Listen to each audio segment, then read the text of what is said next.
పిలుపునివ్వడం జరిగింది। ఈ సమ్మెకు యావత్ కార్మిక వర్గం అంతా కూడా సిద్ధంగా ఉన్నది। వాళ్ళు మానసికంగా కూడా వాళ్ళు సిద్ధమై ఉన్నారు।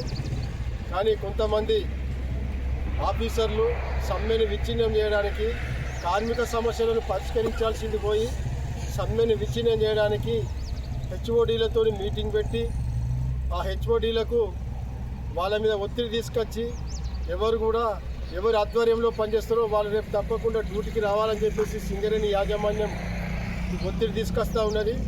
ఇది సరైన పద్ధతి కాదు। మీకు చేతనైతే కాంట్రాక్టు కార్మికుల సమస్యలను పరిష్కరించాలి, కానీ చట్టబద్ధంగా చేస్తున్నటువంటి సమ్మెను వెన్నుపోటు పొడిస్తే మాత్రం పరిణామాలు తీవ్రంగా ఉంటాయని చెప్పేసి మేము హెచ్చరిస్తూ ఉన్నాం।